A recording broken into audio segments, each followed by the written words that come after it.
എല്ലാവർക്കും പുതിയൊരു വീഡിയോയിലേക്ക് സ്വാഗതം. ഇന്ന് ഒരു വർക്കിംഗ് ഡേ ഈവനിങ് ആണ് കേട്ടോ. വീട്ടിൽ നിന്ന് ജോലി ചെയ്യുന്ന ഒരു ദിവസമാണ്.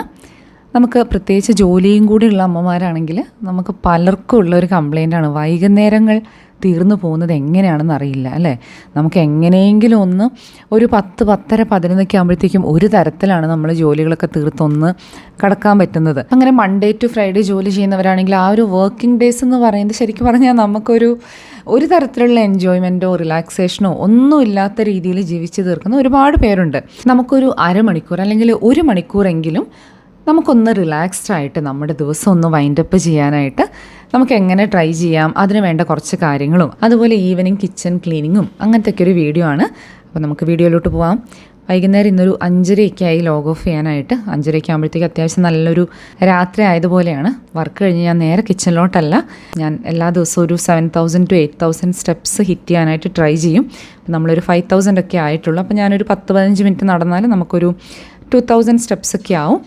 പിന്നെ നമ്മുടെ വൈകുന്നേരത്തെ ജോലികളൊക്കെ ആകുമ്പോഴത്തേക്കും 8,000 ആവും കേട്ടോ. അപ്പോൾ ഞാൻ കഴിയുന്നത്ര എന്ന് വെച്ചാൽ ഞാനങ്ങനെ അതിനുവേണ്ടി ഭയങ്കര സ്ട്രെസ് എടുക്കും അങ്ങനെയൊന്നുമില്ല. ഇപ്പോൾ എന്തെങ്കിലും കാരണം കൊണ്ട് വർക്കിൽ തിരക്കൊക്കെ ആയിട്ട് അധികം നടക്കാൻ പറ്റിയില്ലെങ്കിൽ ഞാനത് ഇറ്റ്സ് ഓക്കെ എന്നങ്ങ് വിടും. പക്ഷേ ഞാൻ എൻ്റെ മാക്സിമം, നമുക്ക് വർക്കിൽ സ്ട്രെസ് ആണെങ്കിലും ആക്ച്വലി നമ്മൾ പുറത്തിറങ്ങി ആ വെയിലും കാറ്റും ഒക്കെ കൊള്ളുമ്പോഴാണ് നമുക്ക് കുറച്ചും കൂടെ നല്ല റിഫ്രഷിംഗ് ആയിട്ട് തോന്നുന്നത്. അപ്പം ഞാൻ എത്ര തിരക്കുണ്ടെങ്കിലും ഒരു 5 മിനിറ്റ്സ് എങ്കിലും ഒരു ബ്രേക്ക് എടുത്തൊന്ന് പുറത്തിറങ്ങുക, അങ്ങനെ എപ്പോഴും ട്രൈ ചെയ്യുന്ന ഒരാളാണ്.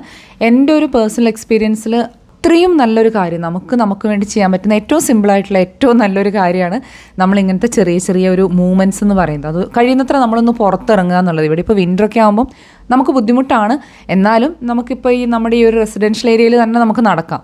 അങ്ങനെ ഒരു 5 മിനിറ്റ് ആണെങ്കിലും ഒരു ക്വിക്ക് വോക്കിനെങ്കിലും പോവുക, അല്ലെങ്കിൽ ജസ്റ്റ് പുറത്തൊന്ന് ഇറങ്ങുക എന്നുള്ളത് ഞാൻ എപ്പോഴും പ്രയോറിറ്റൈസ് ചെയ്യുന്നൊരു കാര്യമാണ്.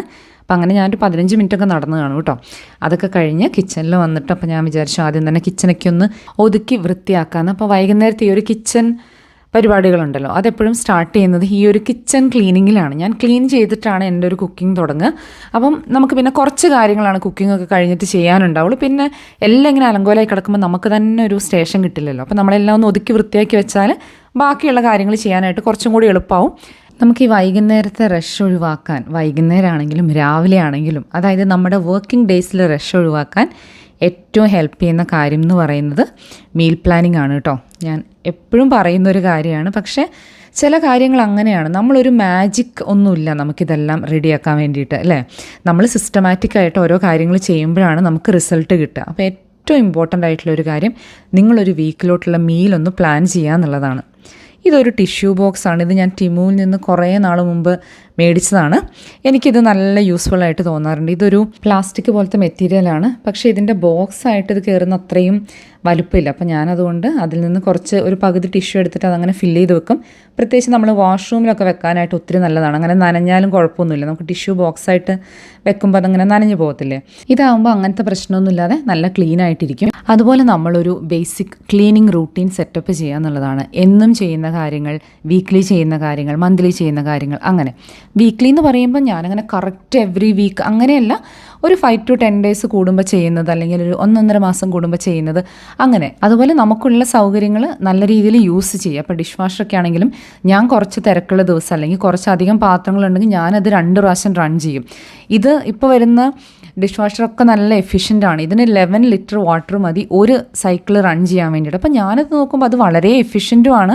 നമുക്ക് എന്താണെങ്കിലും അത്രയും കുറഞ്ഞ വെള്ളം കൊണ്ട് നമുക്ക് അത്രയും പാത്രം കഴുകാൻ പറ്റില്ല, നമ്മുടെ പണി അത്രയും കുറഞ്ഞു. അതുപോലെ നമുക്കിപ്പോൾ ഈ വാക്യൂം ക്ലീനറൊക്കെ ആണെങ്കിൽ നമുക്കിപ്പോൾ ഈ ഒരു റോബോ വാക്യൂം ക്ലീനറൊക്കെ ഇല്ലേ, ഞാൻ പല വീഡിയോസിലും കാണിച്ചിട്ടുണ്ട്. എനിക്കതൊരു നല്ലൊരു ഹെൽപ്പറായിട്ടാണ് തോന്നാറുള്ളത് കേട്ടോ. പ്രത്യേകിച്ച് നമുക്കൊരു കുറച്ചധികം നമുക്ക് ഫ്രീ സ്പേസ് ഒക്കെ ഉള്ള പോലത്തെ ഒരു വീടാണെങ്കിൽ നമ്മുടെ ലിവിങ് ഏരിയ, കിച്ചണൊക്കെ ക്ലീൻ ചെയ്യാനായിട്ട് അത് വളരെ യൂസ്ഫുള്ളാണ്. നമുക്ക് ഡെയിലി അത് സ്കെഡ്യൂൾ ചെയ്തിടാം. അപ്പോൾ അങ്ങനെ നമ്മുടെ ലൈഫ് ഹെൽപ്പ് ചെയ്യുന്ന, നമുക്ക് വർക്ക് ആവുമെന്ന് തോന്നുന്ന കാര്യങ്ങൾ നമ്മൾ എപ്പോഴും യൂസ് ചെയ്യാം. അതുപോലെ ഫ്രിഡ്ജ്, ഫ്രീസർ, ഇതൊക്കെ നമ്മൾ കറക്റ്റായിട്ട് യൂസ് ചെയ്താൽ നമ്മുടെ സമയം ഒരുപാട് സേവ് ചെയ്യാൻ പറ്റുന്ന കാര്യങ്ങളാണ്. അപ്പോൾ നമ്മൾ തന്നെ ഒന്ന് ആലോചിക്കാം, നമുക്ക് എവിടെയാണ് കുറച്ച് സമയം സേവ് ചെയ്യാൻ പറ്റുക, എങ്ങനെയാണ് നമുക്ക് കാര്യങ്ങൾ കുറച്ചുകൂടെ ഞാൻ എപ്പോഴും പറയും, നിങ്ങൾ ഒരു ദിവസം വൈകുന്നേരം നിങ്ങൾക്കൊരു എക്സോസ്റ്റഡ് ആയി തോന്നുന്ന ഒരു ദിവസം വൈകുന്നേരം നിങ്ങൾക്ക് പറ്റുമെങ്കിൽ ഒരു പെന്നും പേപ്പറും എടുത്തിരുന്നിട്ട് നിങ്ങളൊന്ന് ആലോചിക്കുക, എങ്ങനെയാണ് എൻ്റെ ദിവസം പോയത്, എനിക്ക് എങ്ങനെയാണ് ഇത്ര ഒരു സ്ട്രെസ്ഫുള്ളായി പോയത് ഇന്നത്തെ ദിവസം എന്നുള്ളത്. പിന്നെ വേറൊരു പ്രധാനപ്പെട്ട കാര്യമാണ്, നമ്മളൊരു 5 മണി, ഒരു 5:30 ആകുമ്പോൾ നമ്മുടെ വർക്ക് വൈൻഡപ്പ് ചെയ്യുക എന്നുള്ളത്. വല്ലപ്പോഴൊക്കെ നമുക്ക് തിരക്കുണ്ടാവും, അതെനിക്കും വരാറുണ്ട്. പക്ഷേ നമ്മളെന്നും എല്ലാ ദിവസവും നമ്മൾ 6 മണി 7 മണി 8 മണി നമ്മൾ 10-12 മണിക്കൂറൊക്കെ ജോലി ചെയ്യുകയാണെങ്കിൽ ഡെഫിനറ്റ്ലി അത് നമ്മുടെ പേഴ്സണൽ ലൈഫിനെ ബാധിക്കും. നമുക്കൊരിക്കലും 12 മണിക്കൂർ ജോലി ചെയ്തിട്ട് നമുക്ക് ബാക്കിയുള്ള 12 മണിക്കൂർ കൊണ്ട് നമുക്ക് എല്ലാ കാര്യങ്ങളും ബാലൻസ്ഡായി സ്മൂത്തായി കൊണ്ടുപോകാൻ നമുക്ക് ഭയങ്കര ബുദ്ധിമുട്ടാണ്. അപ്പോൾ നമ്മുടെ ഒരു വർക്ക് സ്റ്റൈൽ അങ്ങനെയാണ്. ഇപ്പോൾ നമ്മൾ 12 അവർ ഷിഫ്റ്റിലൊക്കെ വർക്ക് ചെയ്യുന്നവരാണെങ്കിൽ അതിനെക്കുറിച്ചല്ല ഞാൻ സംസാരിക്കുന്നത്.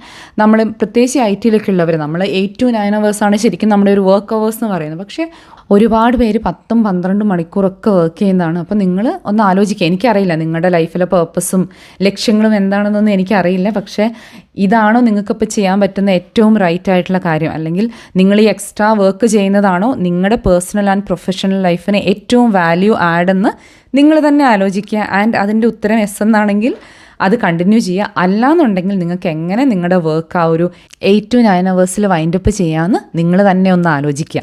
അപ്പോൾ ഞാൻ എൻ്റെ കിച്ചണൊക്കെ ഒരുവിധം ഒന്ന് ക്ലീനാക്കി. ഈ സിങ്ക് ഞാൻ എല്ലാ ദിവസവും രാവിലെ വൈകുന്നേരം എപ്പോഴെങ്കിലും നന്നായിട്ടൊന്ന് കഴുകും. അപ്പോൾ അങ്ങനെ ക്ലീനായി കിടക്കുന്ന സിങ്കും ഈ കിച്ചൺ ക്ലീനായി കിടന്നാൽ തന്നെ നമ്മുടെ മനസ്സിന് വലിയൊരു സമാധാനമാണ്. നമ്മുടെ ഒരു ഓപ്പൺ കിച്ചണാണ്, അതായത് ലിവിങ് റൂമും കിച്ചണും കൂടെ ഒരുമിച്ചാണ്. അപ്പോൾ ആ ഒരു സ്ഥലം അറ്റ്ലീസ്റ്റ് ഒന്ന് ഒതുങ്ങി വൃത്തിയായി കിടക്കുമ്പോൾ തന്നെ നമ്മൾ കുറേ സമയം അവിടെയാണ് സ്പെൻഡ് ചെയ്യുന്നത്. അപ്പോൾ അത് കാണുമ്പോൾ നമുക്കൊരു ഫീൽ ഗുഡാണ്.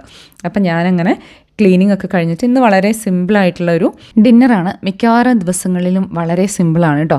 ഞാൻ എങ്ങനെയാണെന്ന് വെച്ചാൽ ഇപ്പോൾ നമ്മളൊരു എന്തെങ്കിലും ഒരു സാലഡ് ഉണ്ടാവും, പിന്നെ അതിൻ്റെ കൂടെ എന്തെങ്കിലും ഒരു ചന, അല്ലെങ്കിൽ അതായത് നമ്മുടെ വൈറ്റ് കടലയില്ലേ, അല്ലെങ്കിൽ കറുത്ത കടല, ചെറുപയർ, അങ്ങനെ എന്തെങ്കിലും ഒരു ലെൻറ്റിൽ അതൊന്നുകിൽ ഞാനിങ്ങനെ ബോയിൽ ചെയ്തിട്ട് സാലഡിൻ്റെ കൂടെ അങ്ങനെ ആഡ് ചെയ്യും, അല്ലെങ്കിൽ അത് കറിയാക്കുന്നത് കുറച്ചുകൂടി ഇഷ്ടമാണ്. കാരണം നല്ലൊരു ഫ്ലേവർ കിട്ടുമല്ലോ. മൊത്തത്തിൽ കറിയും സാലഡും കൂടെ കഴിക്കാൻ ഒരു രസമാണ്. നമ്മളിപ്പോൾ ഇങ്ങനെ ഡെവലപ്പ് ചെയ്ത് വന്ന ഒരു സ്റ്റൈലാണ് കേട്ടോ. ഞാൻ ജസ്റ്റ് ഷെയർ ചെയ്യുന്നതാണ്.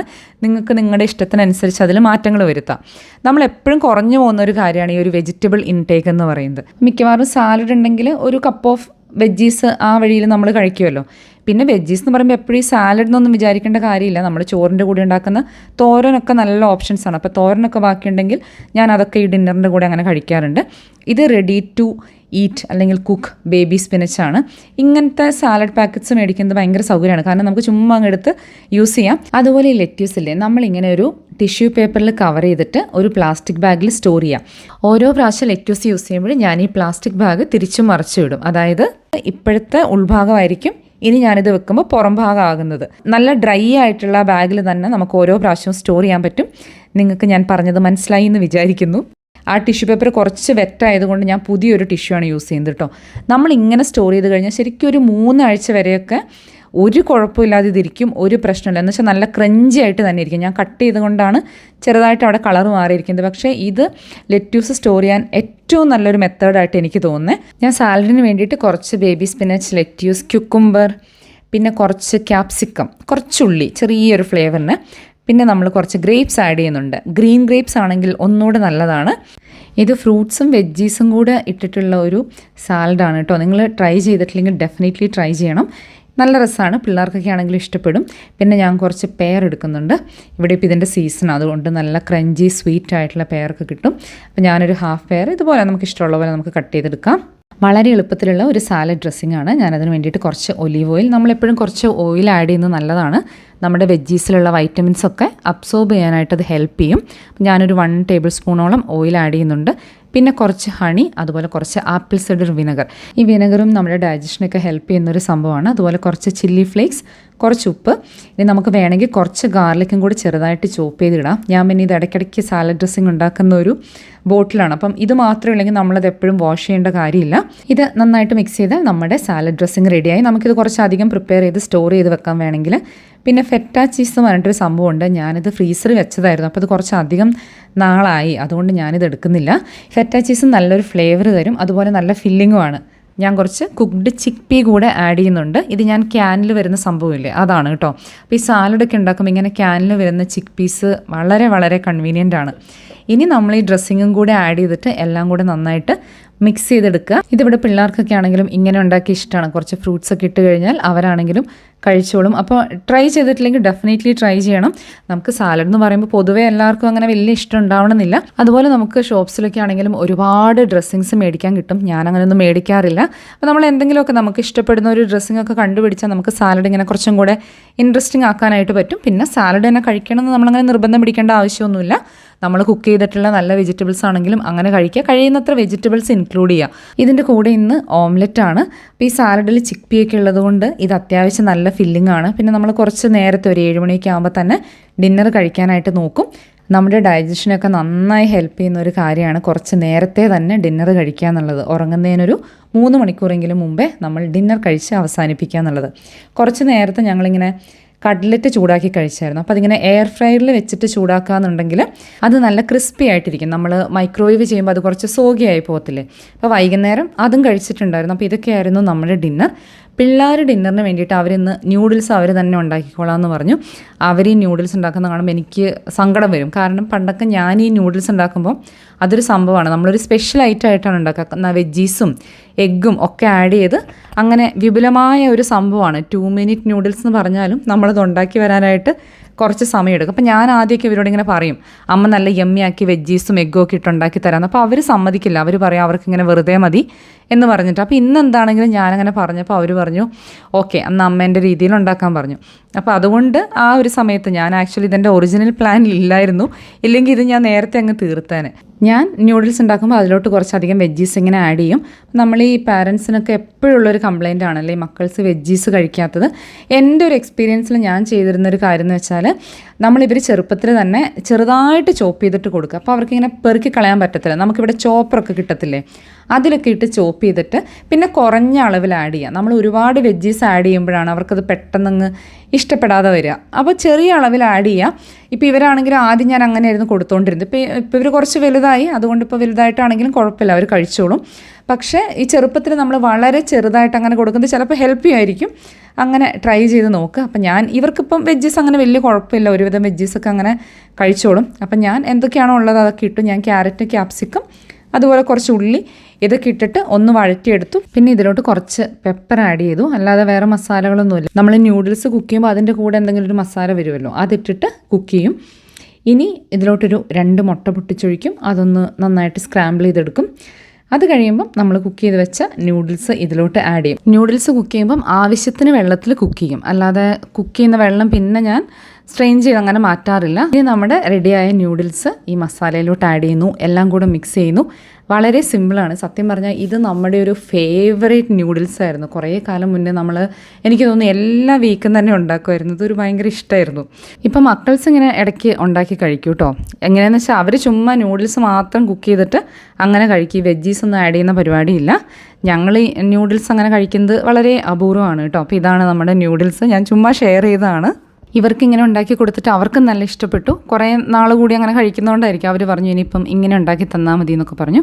പൊതുവേ വൈകുന്നേരങ്ങളിൽ നമ്മുടെ ഡിന്നർ എന്ന് പറയുന്നത് വളരെ സിമ്പിളാണ്. നമുക്ക് എന്തെങ്കിലും എളുപ്പത്തിൽ ഉണ്ടാക്കി വെക്കാൻ പറ്റുന്ന അല്ലെങ്കിൽ ഉണ്ടാക്കാൻ പറ്റുന്ന അങ്ങനത്തെ കാര്യങ്ങളാണ്. എന്ന് വെച്ച് നമ്മളങ്ങനെ ഒന്നും കഴിക്കാതെ അല്ലെങ്കിൽ വളരെ കുറച്ച് ഫുഡ് കഴിച്ചിട്ട് അങ്ങനെയും അല്ല. അപ്പം നമ്മളൊന്ന് പ്ലാൻ ചെയ്യുകയാണെങ്കിൽ, അപ്പം ഞാൻ പറഞ്ഞല്ലോ ഞാൻ കറിയൊക്കെ ഉണ്ടാക്കുന്നത്, അപ്പം ചിക്പീൻ്റെ ഒക്കെ കറി ഉണ്ടാക്കുകയാണെങ്കിൽ ഒരു 2-3 ഡേയ്സിലോട്ടുള്ള കറി ഒരുമിച്ച് ഉണ്ടാക്കി വെക്കും. അപ്പോൾ 3 ദിവസത്തെ കാര്യം അങ്ങനെ പോയല്ലോ. ഇപ്പോഴും നമ്മൾ ഈ കുക്കിംഗ് ഒന്ന് പ്ലാൻ ചെയ്യാന്നുണ്ടെങ്കിൽ നമുക്കത് അത്രയും വലിയൊരു ടൈം സേവറാണ്. പക്ഷേ സ്റ്റിൽ അത് ചെയ്യാത്തവർക്ക് ഇപ്പോഴും ഒരു മടിയാണ്. നമ്മൾ വിചാരിക്കുന്ന അതിൻ്റെ ഒന്നും ആവശ്യമില്ല എന്നാണ്. പക്ഷേ നിങ്ങളൊന്ന് പ്ലാൻ ചെയ്യുക. നിങ്ങൾ എന്തെങ്കിലുമൊക്കെ കുറച്ച് എപ്പോഴും ഉണ്ടാക്കുമ്പോൾ ഒരു 2-3 സെർവ് എങ്കിലും എക്സ്ട്രാ ഉണ്ടാക്കുക. അങ്ങനെയൊക്കെ ചെയ്യുമ്പോൾ തന്നെ നമുക്ക് ഒരുപാട് സമയം ലാഭിക്കാൻ പറ്റും. അതുപോലെ കിച്ചണിലുള്ള ആ സമയം നമ്മൾ കിച്ചണിലെ കാര്യങ്ങൾ ചെയ്യാം. നമ്മളിപ്പോൾ കുക്കിങ്ങിൻ്റെ കൂടെ ആണെങ്കിലും എപ്പോഴും ആ ഒരു ക്ലീനിങ്ങും നമുക്ക് ഒതുക്കിപ്പെറുക്കി വെക്കാൻ പറ്റുന്ന കാര്യങ്ങൾ അതിൻ്റെ കൂടെ തന്നെ അങ്ങ് ചെയ്യാമെന്നുണ്ടെങ്കിൽ നമ്മൾ കുക്കിംഗ് കഴിയുമ്പോഴത്തേക്കും കിച്ചൺ അങ്ങനെ ഭയങ്കര മെസ്സി ആകാതെ ഇരിക്കും. നമ്മൾ കുക്കിങ്ങിന് എടുക്കുന്ന മസാലയും കാര്യങ്ങളൊക്കെ അപ്പം തന്നെ നമ്മളത് ആവശ്യം കഴിഞ്ഞ് തിരിച്ചതിൻ്റെ സ്ഥലത്ത് വെക്കുക. ഫ്രിഡ്ജിൽ നിന്ന് എടുക്കുന്നത് ഫ്രിഡ്ജിലോട്ട് വെക്കുക. ഇങ്ങനത്തെ ബേസിക് കാര്യങ്ങളുണ്ടല്ലോ. അപ്പോൾ ഇതൊക്കെ ഒരു ഹാബിറ്റാണ്, നമുക്ക് ഡെവലപ്പ് ചെയ്യാൻ പറ്റുന്ന കാര്യങ്ങളാണ്. കാരണം ഞാനും വളരെ മെസ്സി ആയിട്ടുള്ള ഒരാളായിരുന്നു. പക്ഷേ എൻ്റെ പണ്ടത്തെ എന്നെ വെച്ച് നോക്കുമ്പോൾ ഇപ്പോഴത്തെ ഞാൻ വളരെ ബെറ്ററാണ്. സ്റ്റിൽ ഒത്തിരി കാര്യങ്ങൾ ഇമ്പ്രൂവ് ചെയ്യാനുണ്ട് എനിക്കറിയാം. പക്ഷേ ഞാനെന്ന് വെച്ചാൽ അത് വെച്ച് സ്ട്രെസ് ചെയ്യുമോ അങ്ങനെയൊന്നുമില്ല. നമുക്ക് പറ്റുന്ന പോലെ ചെറിയ ചെറിയ മാറ്റങ്ങൾ വരുത്താൻ ശ്രമിക്കുക. എനിക്കും ഇടയ്ക്കൊക്കെ ഭയങ്കര മടി വരും. പക്ഷേ ഞാൻ എപ്പോഴും വിചാരിക്കുന്ന ഒരു ബാലൻസാണ്. നമുക്കിപ്പോൾ നമ്മളൊരു 3-4 ദിവസം നമ്മുടെ കാര്യങ്ങൾ നന്നായിട്ട് ചെയ്താൽ ബാക്കിയുള്ള 2-3 ദിവസം നമുക്ക് കുറച്ച് ഉഴപ്പാൻ പറ്റും. നമ്മുടെ കാര്യങ്ങൾ അങ്ങനെ കൈവിട്ടു പോകാതെ.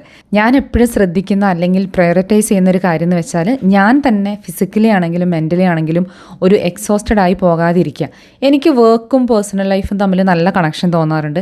എനിക്ക് വർക്കിൽ സ്ട്രെസ് അല്ലെങ്കിൽ നമുക്ക് ഹാൻഡിൽ ചെയ്യാൻ പറ്റുന്നതിലും കൂടുതൽ കാര്യങ്ങൾ ഒരു എക്സോഷൻ തോന്നുകയാണെങ്കിൽ അതെൻ്റെ വൈകുന്നേരത്തെ ബാധിക്കും. എനിക്ക് അങ്ങനത്തെ ഒരു ദിവസം എനിക്ക് സത്യം പറഞ്ഞാൽ പിന്നെ ഒന്നും ചെയ്യാൻ തോന്നില്ല, എനിക്ക് വെറുതെ ഇരിക്കാനേ തോന്നുള്ളൂ. അപ്പോൾ അങ്ങനെയുള്ള ദിവസങ്ങൾ ഞാൻ അങ്ങനെ, അതായത് ഇപ്പോൾ നമ്മൾ ആ ഒരു ദിവസം ഈ പറയും പോലെ വൈകുന്നേരം ഡിന്നറിനാണെങ്കിലും പിള്ളേരാണെങ്കിൽ വല്ല ബ്രെഡും ജാമും കഴിക്കും. പിന്നെ എനിക്ക് ഫ്രീസറിൽ എന്താണെങ്കിലും എന്തെങ്കിലുമൊക്കെ ഗ്രില്ല് ചെയ്യാനുണ്ടാവും. അതുകൊണ്ട് ഞാൻ പുറത്തുനിന്ന് വാങ്ങുന്നത് ഭയങ്കര കുറവാണ്. എനിക്കത് ഈ പറയും പോലെ എനിക്ക് പേഴ്സണലി അങ്ങനെ വലിയ ഇഷ്ടമില്ലാത്തൊരു കാര്യമാണ്. അങ്ങനെ അപ്പം ഞാൻ പറഞ്ഞു വരുന്ന വേറെ ഒന്നുമല്ല. അപ്പോൾ ചില ദിവസങ്ങളിൽ അങ്ങനെ ഒന്നും ചെയ്യാതെ നമുക്ക് വേണ്ടതൊരു കംപ്ലീറ്റ് റെസ്റ്റ് ആണെങ്കിൽ അതെങ്ങനെ എനേബിൾ ചെയ്യാമെന്ന് നമുക്ക് കുറച്ച് നല്ല ഫിസിക്കൽ ആൻഡ് മെൻ്റലി നമ്മൾ നല്ല അടിപൊളിയായിട്ടിരിക്കുമ്പോൾ നമ്മൾ ആലോചിക്കുക. അതുപോലെ റെഡി ടു കുക്ക് ഐറ്റംസ് ആണെങ്കിൽ നമുക്ക് കുക്ക് ചെയ്ത് ഫ്രീസറിൽ വെക്കാം, അല്ലെങ്കിൽ നമുക്ക് പുറത്തുനിന്ന് വാങ്ങാം. അങ്ങനെ എന്തെങ്കിലുമൊക്കെ ഓൾട്ടർനേറ്റീവ്സിനെ കുറിച്ച് നമ്മൾ ആലോചിക്കുക. നമ്മൾ ഓൾറെഡി ടയേർഡായിട്ടുള്ള ദിവസങ്ങളിൽ വീണ്ടും കുറേ കാര്യങ്ങൾ ചെയ്യുമ്പോഴാണ് നമ്മളങ്ങ് മടുത്തു പോകുന്നത്. എനിക്ക് തോന്നിയിട്ടുള്ളത് അങ്ങനെയാണ്. ആൻഡ് നമ്മൾ നല്ല എനർജറ്റിക് ഹാപ്പി ആയിട്ടിരിക്കുന്ന ദിവസങ്ങളിൽ നമുക്ക് പറ്റുന്ന അത്രയും കാര്യങ്ങൾ ചെയ്യാം. പിന്നെ ഞാൻ കിച്ചണൊക്കെ നല്ല വൃത്തിയാക്കി. പിന്നെ നിങ്ങൾ കാണുന്ന പോലത്തെ കിച്ചൺ ഉണ്ടല്ലോ, എല്ലാ ദിവസവും ഇങ്ങനെ ആവണമെന്നില്ല. ഞാൻ ആ ഒരു നമ്മുടെ കൗണ്ടർ ടോപ്പ് രണ്ടും നല്ല വൃത്തിയാക്കിയിടും. പാത്രം കഴുകി നമ്മൾ വെക്കുന്ന ആ ഒരു ഏരിയ ഉണ്ടല്ലോ, അവിടെ ചിലപ്പോൾ കുറച്ച് പാത്രങ്ങളൊക്കെ ഉണ്ടാവും. ഇപ്പോൾ ഞാൻ നാളെ പിള്ളേർക്ക് വേണ്ട ലഞ്ച് ബോക്സ് അങ്ങനത്തെ കുറച്ച് സാധനങ്ങൾ അതൊക്കെ ഞാൻ അവിടെ തന്നെ വെക്കും. കാരണം പിറ്റേ ദിവസം അതൊരു സൗകര്യമാണ്. പിന്നെ ചില ദിവസങ്ങളിൽ നമ്മളിങ്ങനെ എല്ലാം കഴിഞ്ഞ് അതെടുത്ത് വെക്കാൻ അനദർ 5 minutes മതി. പക്ഷേ നമുക്ക് തോന്നണമെന്നില്ല 5 minutes ആണെങ്കിലും അതിന് പകരം എവിടെയെങ്കിലും ഒന്ന് ഇരുന്നാൽ മതി എന്ന് തോന്നുമ്പോൾ നിങ്ങൾ ഇരിക്കുക. It's fine. ഞാൻ എപ്പോഴും വിചാരിക്കുന്ന കാര്യം, ഇറ്റ്സ് നോട്ട് അബൌട്ട് പെർഫെക്ഷൻ. നമ്മൾ പിക്ചർ പെർഫെക്റ്റ് ആക്കി വെക്കാനുള്ളതല്ല നമ്മുടെ വീട്. അതൊരു വീടാണല്ലേ, നമ്മുടെ മക്കളും നമ്മളും ഒക്കെ എന്നും ജീവിക്കുന്ന സ്ഥലമാണ്, നമ്മൾ കുറേ കാര്യങ്ങൾ ചെയ്യുന്ന സ്ഥലമാണ്. അപ്പോൾ അതൊരു വീട് പോലെ കിടക്കട്ടെ. അതിൽ നമുക്ക് വിഷമിക്കാനോ അയ്യോ എനിക്കിതൊന്നും ചെയ്യാൻ പറ്റുന്നില്ലോ അങ്ങനെ വിചാരിക്കാനൊന്നുമില്ല. കാരണം എനിക്കിങ്ങനെ നിങ്ങൾക്ക് അങ്ങനെ ഒരു നെഗറ്റീവ് മെസ്സേജ് തരണം എന്ന് ഞാൻ വിചാരിക്കുന്നില്ല. ഞാൻ ഷെയർ ചെയ്യുന്ന കാര്യങ്ങൾ it is just to help. എന്ന് വെച്ചാൽ നമ്മൾ പലപ്പോഴും സ്റ്റക്കാണ്, പലതും ചെയ്യണമെന്നുണ്ട്, പക്ഷെ നമുക്ക് എങ്ങനെ ചെയ്യണമെന്ന് അറിയില്ല. അപ്പോൾ എനിക്ക് സക്സസ്ഫുള്ളായിട്ടുള്ള അല്ലെങ്കിൽ എനിക്ക് കൊള്ളാമെന്ന് തോന്നുന്ന അങ്ങനത്തെ കുറച്ച് കാര്യങ്ങൾ ഷെയർ ചെയ്യുക. അതുകൊണ്ടാണ് ഞാനിതൊരു എൻ്റെ സ്പേസാക്കി വെക്കുന്നത്. ഞാനങ്ങനെ ഭയങ്കര ഒരു പേഴ്സണലായിട്ടുള്ള ഒരു ഫാമിലി വ്ളോഗ് ആ ഒരു ഇതിലല്ല, മോർ ലൈക്ക് നമ്മുടെ ഒരു വർക്കിംഗ് മോമിൻ്റെ പേഴ്സ്പെക്റ്റീവിൽ കൂടി ഞാൻ കാര്യങ്ങൾ ഷെയർ ചെയ്യുന്നത്. നിങ്ങൾക്ക് എന്തോരം റിലേറ്റ് ചെയ്യാൻ പറ്റുന്നുണ്ട്, കണക്ട് ചെയ്യാൻ പറ്റുന്നുണ്ടെന്ന് എനിക്കറിയത്തില്ല. പക്ഷേ ഇതെൻ്റെ ഒരു ഹാപ്പി സ്പേസ് ആണ്, അതുകൊണ്ടാണ് ഞാനിങ്ങനെ ഷെയർ ചെയ്യുന്നത്. അപ്പോൾ ഞാൻ എന്നും തുടയ്ക്കാറില്ല, ബട്ട് ഒരു ഓൾട്ടർനേറ്റ് ഡേയ്സെങ്കിലും തുടയ്ക്കും. പിന്നെ ഞാൻ കിച്ചണിൽ മാറ്റൊന്നും ഇടാറില്ല കേട്ടോ. എനിക്ക് വേറൊന്നുമല്ല, ആ മാറ്റ് മെയിൻറ്റെയിൻ ചെയ്യുന്നത് എനിക്കൊരു പണിയായി തോന്നാറുണ്ട്. അതില്ലെന്നുണ്ടെങ്കിൽ നമുക്ക് ക്ലീൻ ചെയ്യാനൊക്കെ കുറച്ചുകൂടെ എളുപ്പമായിട്ട് എനിക്ക് തോന്നുന്നുണ്ട്. എന്നോട് പലരും ചോദിച്ചിട്ടുണ്ട് എന്താണ് മാറ്റിടാത്തതെന്ന്. ബട്ട് എനിക്ക് തോന്നുന്നു ഞാൻ അങ്ങനെ ഓക്കെയാണ്. നമ്മൾ ഈ നേരത്തെ കഴിക്കുകയൊക്കെ ചെയ്യുന്നതുകൊണ്ട് തന്നെ നേരത്തെ നമ്മുടെ എല്ലാ പണികളും തീരും. നമുക്ക് വിൻ്റർ ആകുമ്പോൾ ഉള്ളൊരു മെച്ചം അതാണ് കേട്ടോ. അപ്പോൾ 8 മണിയായപ്പോഴത്തേക്കും എൻ്റെ എല്ലാ കാര്യങ്ങളും തീർന്നു. അപ്പോൾ എനിക്കിനി നമ്മളൊരു 10 മണി ആ ഒരു സമയത്താണ് സാധാരണ കിടക്കാറുള്ളത്. അപ്പോൾ നമുക്കിനി ഒരു 2 മണിക്കൂറോളം സമയമുണ്ട്. പക്ഷേ ഞാൻ കുളിച്ചിട്ടില്ല കേട്ടോ. അപ്പോൾ ഞാൻ വിചാരിച്ചു ഇതെല്ലാം ചെയ്തിട്ടങ്ങ് കുളിക്കാമെന്ന്. കുറച്ചുകൂടെ ലേറ്റ് ആവുമെങ്കിൽ ഞാൻ കുറച്ചുകൂടെ നേരത്തെ കുളിക്കും. ഞാൻ വീക്ക്ലി എന്ന് വെച്ചാൽ ഒരു 4-5 ദിവസമൊക്കെ കൂടുമ്പോഴാണ് ഞാൻ തല കഴുകാറുള്ളത്. അപ്പോൾ തല കഴുകാത്ത ദിവസമാകുമ്പോൾ നമുക്ക് കുളിക്കുക എന്നുള്ളത് വളരെ എളുപ്പമുള്ള കാര്യമാണ്. ലൈക്ക് പെട്ടെന്ന് തീരുമല്ലോ. തല കഴുകുമ്പോൾ അതൊരു പണിയാണ്. അപ്പോൾ അങ്ങനെയുള്ള ദിവസങ്ങളിൽ കുറച്ച് നേരത്തെ തന്നെ തലയൊക്കെ കഴുകില്ലെങ്കിൽ പിന്നെ നമ്മൾ കിടക്കുമ്പോൾ അങ്ങനെ മുടി ശരിക്കും ഉണങ്ങുമൊന്നുമില്ലല്ലോ. അതുപോലെ മക്കൾസിനിപ്പോൾ ടേം ബ്രേക്കാണ് 2 weeks. അപ്പോൾ അതുകൊണ്ട് ക്ലാസ് ഇല്ല. അതുകൊണ്ട് രാവിലെ നേരത്തെ എണീക്കേണ്ട ആവശ്യമില്ല. അവർക്ക് സ്കൂളൊന്നും ഇല്ലാത്തപ്പോൾ ഞാനങ്ങനെ അധികം നേരത്തെ ഒന്നും എണീക്കില്ല കേട്ടോ. ഞാനൊരു 7 മണി ആ ഒരു സമയമൊക്കെ ആയിട്ട് എണീക്കുള്ളൂ. കാരണം അല്ലെങ്കിൽ എനിക്ക് എന്താണെങ്കിലും ഒരു 6:15 ആകുമ്പം അതിലും താമസിച്ച് എണീറ്റാൽ പിന്നെ മൊത്തത്തിലൊരു തിരക്കാവും. കാരണം സേറയ്ക്ക് കുറച്ച് നേരത്തെ ഒരു 7:30 കഴിയുമ്പോൾ പോകണം. അങ്ങനെയാണ്. അപ്പോൾ എനിക്ക് ഉറങ്ങാൻ ഭയങ്കര ഇഷ്ടമാണ്. അപ്പോൾ എനിക്കങ്ങനെ ഉറങ്ങാനുള്ള അവസരങ്ങളൊക്കെ കിട്ടുമ്പോൾ ഞാൻ ഉറങ്ങും. ഇനിയിപ്പോൾ ഞാനിങ്ങനെ എൻ്റേതായിട്ടുള്ള എന്തെങ്കിലുമൊക്കെ പരിപാടികളാണ്. അപ്പോൾ റീസെൻ്റ്ലി ഞങ്ങളിങ്ങനെ സീരീസൊക്കെ കാണുന്ന കുറവാണ് കേട്ടോ. ഇവിടെ എല്ലാവരും ഭയങ്കര സീരിയസ് റീഡേഴ്സാണ്. അനീഷും പിള്ളേരും ഒക്കെ അത്യാവശ്യം ഒരു 1 hour ഈവനിങ് ഇരുന്നിങ്ങനെ വായിക്കും. അപ്പോൾ അനീഷ് ഇങ്ങനെ വായിക്കുന്ന ഒരു മൂഡിലാണെങ്കിൽ പിന്നെ നമ്മൾ എന്താണെങ്കിലും TV കാണുകയില്ല. ഇല്ലെങ്കിൽ പിന്നെ എന്തെങ്കിലുമൊക്കെ സീരീസ് കാണുവാണെങ്കിൽ പിന്നെ ഞാനും കൂടിയിരുന്ന് അങ്ങനെ കാണും. അങ്ങനെയാണ്. ഇപ്പോൾ ഒരു ബ്രേക്കിലാണ്. ഞാൻ ഈ ഒരു സേപ്പിയൻസ് എന്ന് പറഞ്ഞിട്ടുള്ള ഈ ഒരു ബുക്ക് വായിച്ചുകൊണ്ടിരിക്കുകയാണ്. എനിക്കിത് വായിക്കണമെന്ന് കുറച്ച് കാലമായിട്ട് ഭയങ്കര ആഗ്രഹം. ഇവിടുത്തെ ലൈബ്രറിയിലൊന്നും കിട്ടാനില്ല. ഞാൻ പിന്നെ അവസാനം മാർക്കറ്റ് പ്ലേസിൽ നിന്ന് അങ്ങനെ മേടിച്ച് അതിങ്ങനെ വായിച്ചുകൊണ്ടിരിക്കുകയാണ്. ഭയങ്കര ഇൻട്രസ്റ്റിംഗ് ആണ് കേട്ടോ. ഈ വായനയുടെ ഒരു പവർ എന്താണെന്നറിയോ, നമ്മളെപ്പോഴും തന്നെ കൺസ്യൂം ചെയ്യുന്നത് ഒരു സിമിലർ ടൈപ്പ് ഓഫ് കണ്ടൻ്റ് ആണ് അല്ലേ. നമുക്ക് ഓരോ കാര്യങ്ങളെക്കുറിച്ചും നമുക്കൊരു പെർസെപ്ഷൻ ഉണ്ട്, അതുമായിട്ട് മാച്ച് ആവുന്ന കാര്യങ്ങളാണ് നമ്മൾ പൊതുവെ കൺസ്യൂം ചെയ്യുക. നമ്മൾ ഈ വ്യത്യസ്തങ്ങളായിട്ടുള്ള ബുക്കുകളൊക്കെ വായിക്കുമ്പോൾ ഉണ്ടല്ലോ, നമുക്കത് തരുന്ന ഒരു ഡിഫറെൻറ്റ് പേഴ്സ്പെക്റ്റീവ് അല്ലെങ്കിൽ ന്യൂ പേഴ്സ്പെക്റ്റീവ് എന്ന് പറയുന്നത് അത് ഭയങ്കര അമേസിംഗ് ആണ്. അപ്പോൾ ഞാൻ സത്യം പറഞ്ഞിങ്ങനെ റീഡിങ് ഇപ്പോൾ ഇങ്ങനെ ഒരു എൻജോയ് ചെയ്യുന്നൊരു സ്റ്റേറ്റിലാണ്. എന്ന് വെച്ചാൽ ഇപ്പോൾ ഇങ്ങനെ കുറച്ച് സമയം അവിടെ നിന്ന് ഇവിടെ നിന്നൊക്കെ കിട്ടുമ്പം എന്നാൽ കുറച്ച് വായിക്കാം എന്നുള്ള ഒരു രീതിയിലാണ് കേട്ടോ. ഞാൻ ഈ ഒരു 25 കാര്യമായിട്ട് ഡെവലപ്പ് ചെയ്യണം എന്ന് വിചാരിച്ച ഒരു കാര്യമാണ് വായന എന്ന് പറയുന്നത്. അതങ്ങനെ വലിയ കുഴപ്പമില്ലാണ്ട് പോകുന്നു. അങ്ങനെ ഭയങ്കര ഡ്രാസ്റ്റിക് ചേഞ്ച് അല്ലെങ്കിലും I am happy with the progress I M making. ഇതാണ് എൻ്റെ ഒരു ടിപ്പിക്കൽ ഈവനിങ് എന്ന് പറയുന്നത്. അപ്പോൾ നമ്മുടെ അടുക്കളയൊക്കെ പിക്ചർ പെർഫെക്റ്റ് ആയാലും ഇല്ലെങ്കിലും ഞാൻ കുറച്ച് സമയം എന്താണെങ്കിലും ഇങ്ങനെ ഇരിക്കും, വായിക്കുമോ അല്ലെങ്കിൽ എന്തെങ്കിലും സീരീസ് കാണുമോ, ചുമ്മാ വർത്താനം പറഞ്ഞിരിക്കുമോ, എന്താണെങ്കിലും ഒരു 1 hour വെറുതെ ഇരിക്കാനായിട്ട് ഞാൻ ഡെഫിനറ്റ്ലി സമയം കണ്ടെത്തും. ഇതൊക്കെയാണ് ഇന്നത്തെ വീഡിയോയിലെ വിശേഷങ്ങൾ. അപ്പോൾ നിങ്ങൾ വീഡിയോ ഇഷ്ടപ്പെട്ടാൽ ലൈക്ക് ചെയ്യുക, അതുപോലെ നിങ്ങളുടെ അഭിപ്രായങ്ങൾ കമൻസിലൂടെ അറിയിക്കുക. ഞാൻ എപ്പോഴും പറയാറുണ്ട്, എനിക്ക് കമൻസ് ആണല്ലോ ഏറ്റവും ഒരു സന്തോഷം. നിങ്ങളുടെ കമൻറ്റ് വായിക്കുമ്പോഴാണ്. നമ്മുടെ വീഡിയോസൊക്കെ മുടങ്ങാതെ കാണുന്നവരാണെങ്കിൽ ലൈക്ക് ചെയ്യുക, കമൻറ്റ് ചെയ്യുക. ഇതുപോലത്തെ വീഡിയോസൊക്കെ ഇഷ്ടമാണെങ്കിൽ ഇതുവരെ സബ്സ്ക്രൈബ് ചെയ്തിട്ടില്ലെങ്കിൽ പ്ലീസ് സബ്സ്ക്രൈബ് ചെയ്യുക. നമുക്ക് വീണ്ടും നല്ലൊരു വീഡിയോയിൽ കാണാം. അതുവരെ എല്ലാവർക്കും ബൈ, ടേക്ക് കെയർ.